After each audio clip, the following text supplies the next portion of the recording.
Hey everyone, welcome back to another All Terrain Trails episode. In this episode, we are getting to work installing our dual battery and fridge. I ran you guys through the equipment that we're going to be using, and now it's time to install everything. Let's get into it. We start off by removing the old batteries and their trays.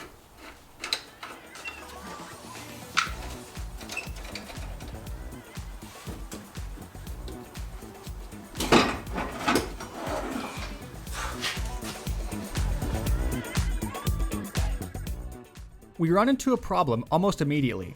The battery trays that secure the batteries in the engine bay are about an inch too small to house the new, bigger batteries. I make a decision to cut off the end of the battery trays in order to extend them to the needed length. Alright guys, so now all I'm doing is extending this battery tray. So I cut the end off of it, and then I created these little plates, about 2 inches by 1.5 inches, just to extend the end of it. And now I'm just going to weld it all back together.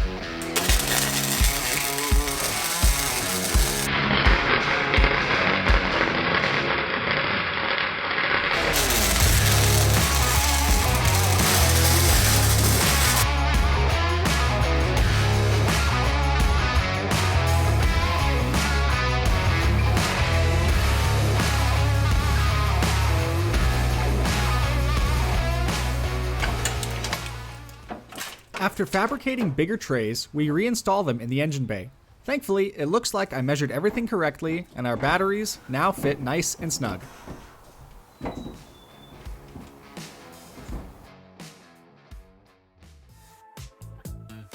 Now it's time to wire up the batteries and install the isolator.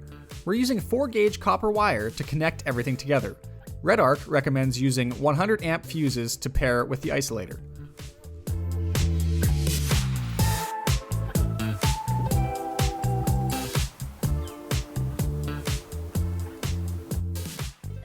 Traditionally, a crimping tool should be used for this type of connection. However, I don't have the proper size tool today.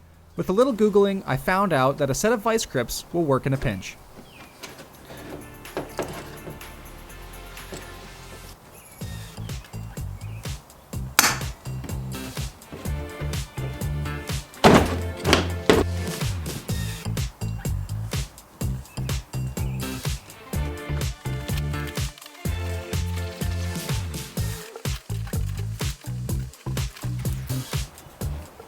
The cool thing about this isolator is that it will allow one battery to start the engine and keep the other battery to run accessories, all while letting the alternator charge both.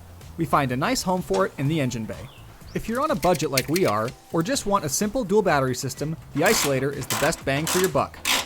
RedArc supplies a great instruction manual for the isolator. I follow the diagrams to get everything wired up and fused properly. The only other thing I would want for this system is a way to view the status of your battery. There are products like this available, but right now it's not in the budget. We worked out the math on how much energy we'll be drawing from the aux battery. This gives us a good idea on how long we can use the battery before needing to run the engine for a recharge.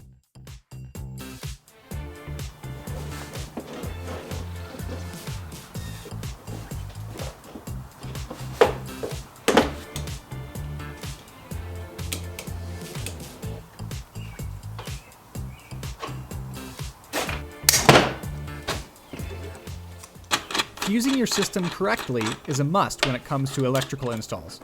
We follow all the manufacturer recommendations when fusing our system.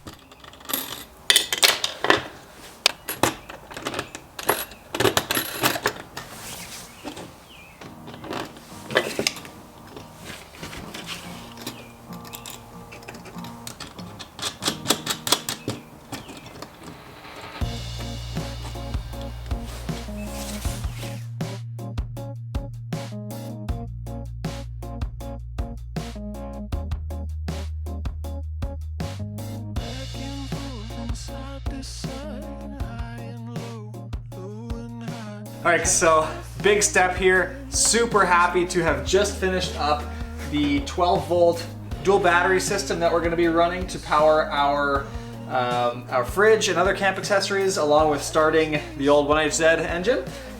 So we have our start battery here, and then I tied it in with our aux battery. So this is a 900 CCA, 900 cold cranking amp, 12-volt battery.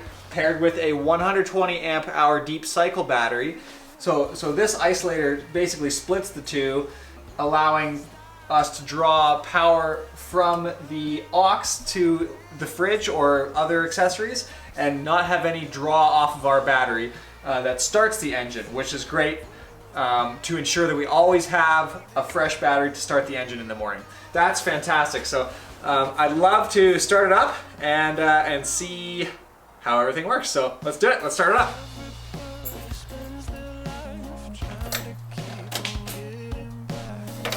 We got power.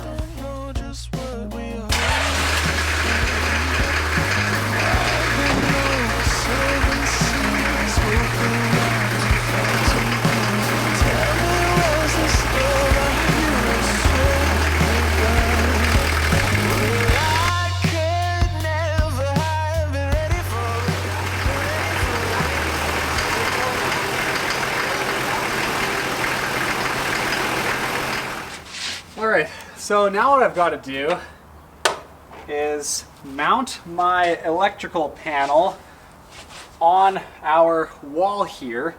And the way I'm going to do that is just take a panel of the wall off, take it over to my bench, measure out our little electrical panel, I'll show you, and then cut a hole in the panel, mount it up, screw it in, and then it'll be mounted in the wall there, easily accessible, so we can plug our fridge and other accessories in.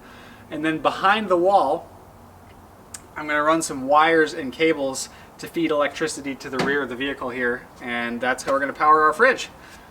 Right on, should be awesome.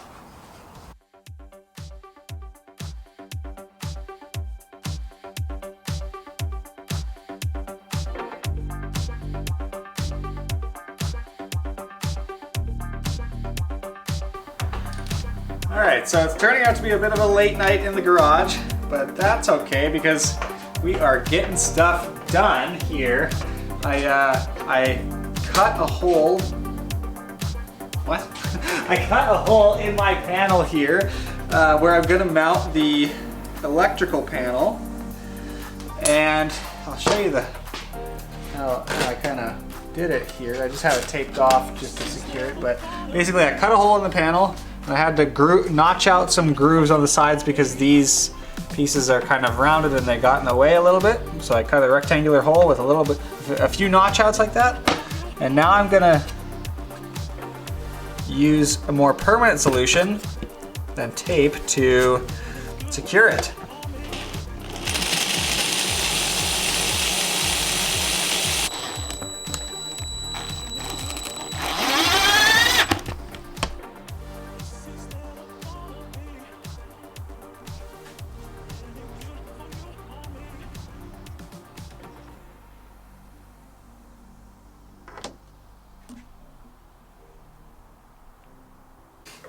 All right, so you've seen my jumper cable trick to getting cheaper, longer wire because this stuff is actually expensive. Like if you just go to your auto parts store and buy, or electrical store and buy like, 10, 15 feet of 4-gauge copper wire, it's like $7 a foot.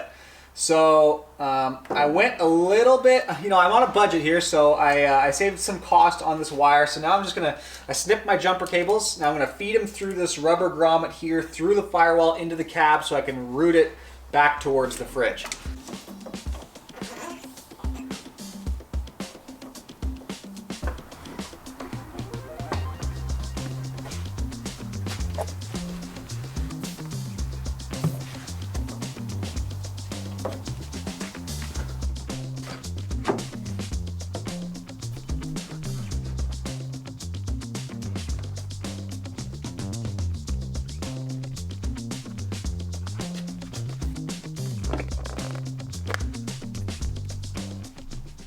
I'm using a battery terminal relocation kit to extend power from the aux battery in the engine bay to the rear of the vehicle. The terminals come insulated and I mount them to the wall of the Troopy. From these terminals, I will run a smaller gauge wire to our electrical panel in which we will plug the fridge into.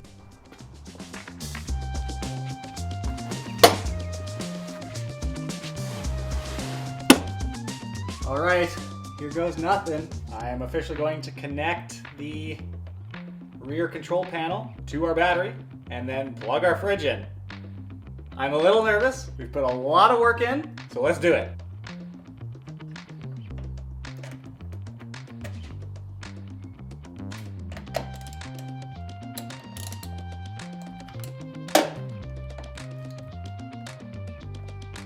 All right, we're all tight, we're all snug. Let's see if it's on.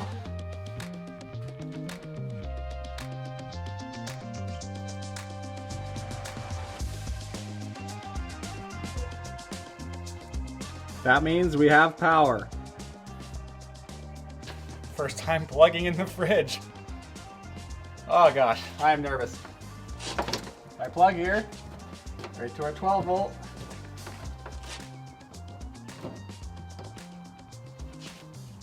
Turn the fridge on. We have power!